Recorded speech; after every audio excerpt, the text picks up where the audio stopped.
digested, and he seems a bit more serious now. He's cutting out the little frill stuff that he's been giving us.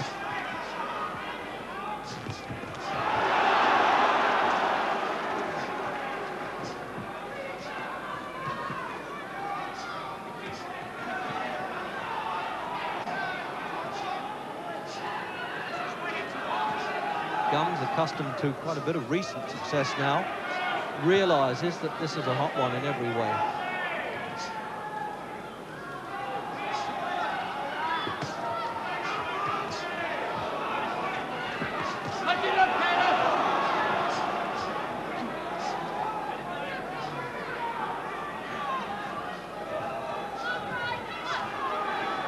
More sparring for openings at this stage. They've driven that early round venom stuff now and trying to pick each other off.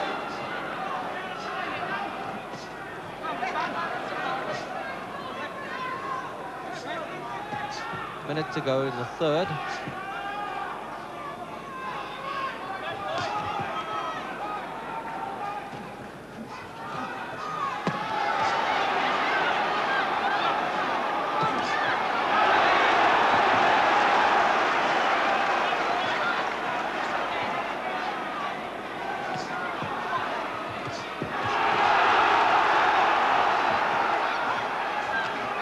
Gumbs head-hunting a lot with punches. Kaylor trying to vary them, switching from head to body.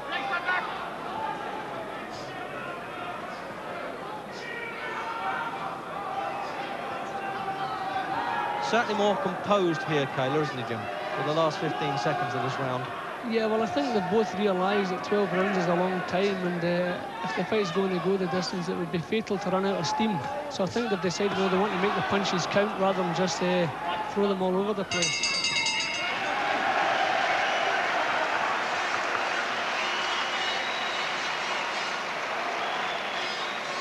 Let's have a look at Gumbs there. Won the British title against Howard Mills. It was vacated by Tony Simpson. And then he won the Commonwealth Championship against Ralph Hollett. He fought him twice in Canada and really did a destruction job there. He owns a Lonsdale belt outright now, defeated Eddie Burke in Glasgow, Glenn McEwen in Liverpool. And he's had some good wins over Americans in London, Al Stiles in 2 rounds, Nat King in 1, Jerry Holly in 2. And he really moves around a bit. He's had as many managers as he's had hot dinners.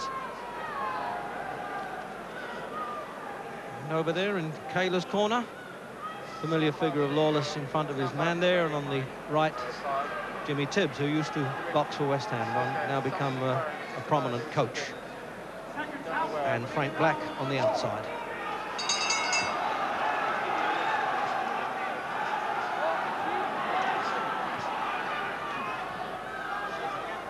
So round 4.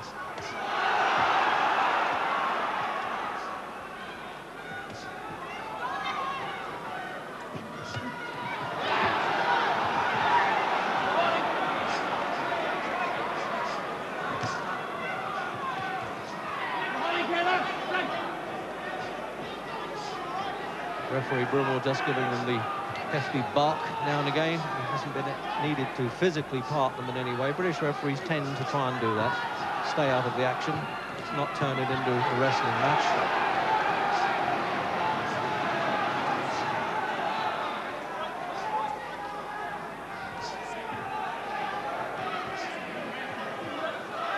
Well, over there in Gumbs' corner, trainer Ernie Fossey. I wonder if we can just pinch a word with him while the fight's on.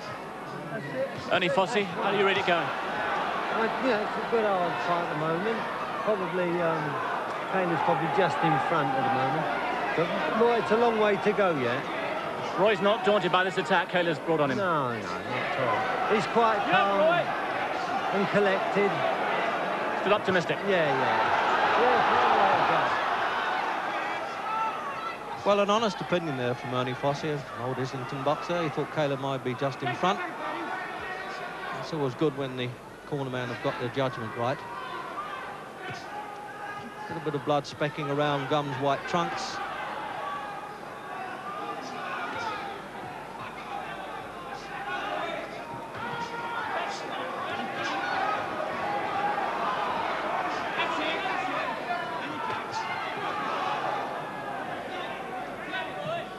He's an awkward man to fight, Gumbs. There you see there, he comes in with every type of punch. And he got exceptionally long reach. And those fists at the end of them are spiteful. They feel a bit like bolts when they land.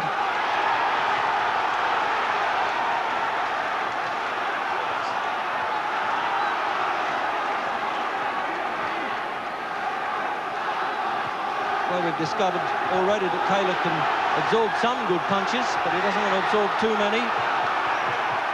Took those well. But not there, he caught him on the temple, and he lost a little bit of control of the legs there, Kaylor. And Gumbs has done this in Commonwealth fights in the 4th round. There was a push at the finish there, but Brim was picking up the count from the timekeeper right next to me. 7, 8. Made it clean. He was banging on the canvas there. Terry Lawless for Kaylor to get up and try and take the play away, and the bell has come to the rescue there. That's just when Kaylor needed to hear it, and in fact he's hanging on, and you're wondering if he even heard the bell. And it's a long walk back to that corner. Well, Jim. Well, Gumbs seemed to spend most of the early part of that round stalking Kaylor as though he was looking to let go with some big punches. He wasn't leading with jabs or anything else. And then towards the end of the round, he started unloading. And as I said, Kaylor's hands are just a little bit low, and he got himself into trouble. And he took some real heavy stuff there, and as you see, on the floor. But when he got up off the floor, he actually landed a good punch onto Gumbs. I think this is really going to be a terrific punch. So there, I'll look at this in replay now. He was a little bit confident there early on, Kaylor, and then he got tagged. And then he starts to wind these punches up from all angles, Gumbs. He's very rough when he starts to throw punches, but as I thought, he also shoved him down.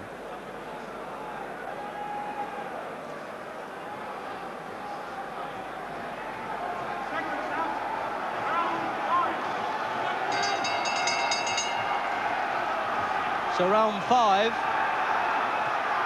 and although it was finally a shove with the forearm when Kaylor went down in that round, it counts as a knockdown on the referee scorecard because there were a series of punches that preceded that.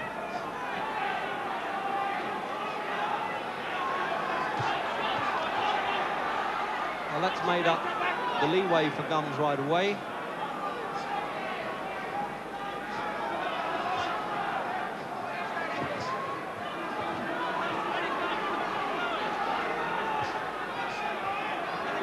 Difficult for a boxer to cope with knockdowns because Kaylor's had such a good ride as a pro.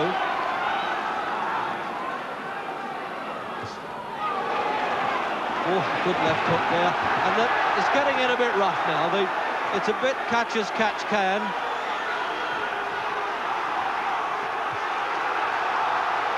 He grimaced, Gumbs there. He showed to the audience, not only to Kaylor, that he didn't like that left-hand uppercut that came in. Good stiff jab, and Gumbs looks as though he's cut around the face too, yes, over the eye. His right eye's bleeding quite badly. I think that was why you could see Gumbs visibly shaking his head at one point. Well, that's an amazing turnaround. Kaylor in trouble, and now he's come back and hurt and cut the champion.